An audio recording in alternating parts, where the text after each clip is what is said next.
Hi, I'm Christine Lashley. Welcome back to my studio. I used to think if I had a good photo, I could make a good painting, but over time I realized my paintings were missing something, and it took me years of painting on location, studying masters, and doing a lot of bad paintings to understand why. In this video, we're going to be talking about how a lot of artists today rely heavily on photos, but photos can quietly ruin your paintings if you don't understand what they're not showing you.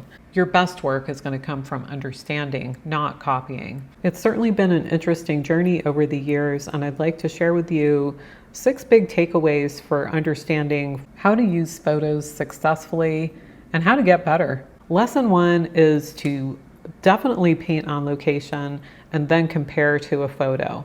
So paint something, even if it's not necessarily a successful study. You're going to learn more than you think you will just by observing and paying attention to your surroundings. Here you can see the power of the field studies that I've done over the years. I've taken those back into the studio and created much larger pieces from that.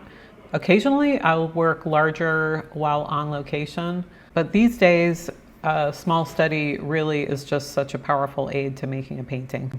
Grab a few swipes of color with a line, a few gestures, or a few color dots. Do try to make a painting, but even if it's not a great painting, take a photo after you paint and then compare it to how you interpreted the scene and what you caught versus what the camera recorded. Here you could see the camera can't quite capture the aquamarine of the ocean. The sky and photo and land is too dark. However, in my painting, I was able to capture the light quality of the landscape and include the buildings into that swooping shape going back into the distance. Don't take a photo in the beginning because it can influence how you see just naturally being in the environment. So learning is going to happen even with a bad painting. You're going to start to understand what to leave in and what to embellish with a painting. And this is really valuable information to not only take back to the studio, but to trust yourself in the field and start developing your style as a painter. Lesson 2 is to study master artists. It's really helpful to see close-up details and quality images so that you could learn not only about the artist's process, but maybe a bit more about their layers and looking just past the final image. Look for artists who work from life. Video seems to capture a bit more of the color, even though things are blurry. Check out this photo of the Alfred Sicily painting we were just looking at.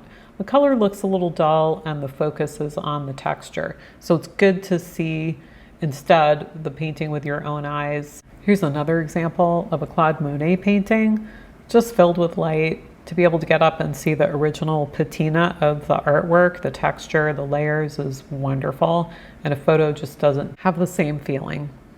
There's loads of museums around the country and art exhibits, so get out and see some original art. Here you could see some books that I really found helpful to look at. These are more scholarly books. Some are easier to find than others, but there's resources out there. A good place to check is museum bookshops. Sometimes they have more specialized books that detail just the way that the artist worked, and they have location pictures, sketches, what influenced the artist in text, maybe even some letters or something like that, and then the final piece of art. So I really like searching out books that showcase that. It can be really inspiring. As you check out these resources, you can ask yourself, what did they change, simplify, emphasize, what time of day did they choose to make a painting? So the photo, when it's just a singular reference and it's taken in a hurry, just captures one frozen moment in time.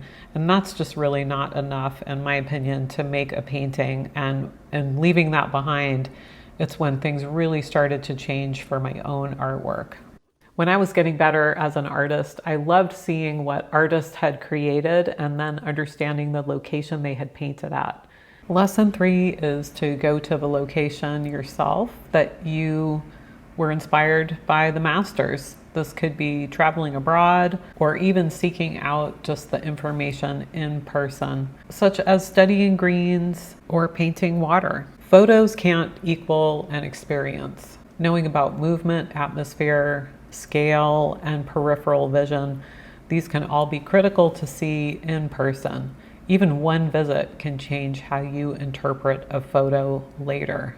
I've shown some examples of my own pieces here, of the photo and the painting. Notice what I kept and what I changed, and this just depends on my in-person experience. Lesson 4 is to develop a memory bank of images and what you would like to explore. Memory studies don't have to be complicated.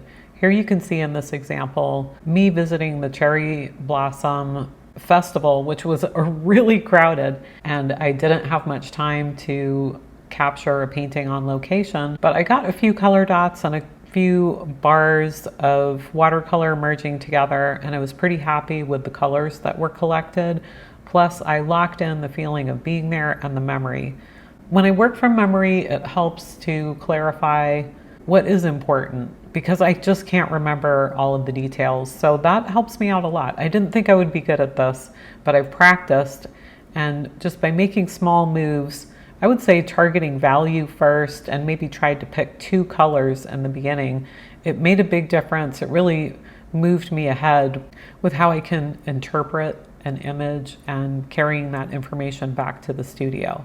Lesson 5 is knowing about the hidden problem with photos. Gardens can look just like a big tangle of foliage, very chaotic and flattened, and flowers are really diminished. The in-person experience of visiting a garden is immersive and soft, and blooms that kind of come towards the viewer. There's a impulse to move down the path, and photos often really just flatten this out and don't invite the viewer in. Also, shadows just contain no information often in photographs. It's just really black. I've done a video on how to extract that information from photos, so you might want to check that out here. Another example of flawed photos is sunrise or sunset. The color gets really distorted, and the setting ball of the sun or the rise of the sun just seems like a pinpoint, and there's not this ambient glow or softness that happens usually with photographs. If you can capture this on location, it's great. The problem is, I know it's a short amount of time, but do pay attention and notice the rainbow of colors that's present. Maybe it's just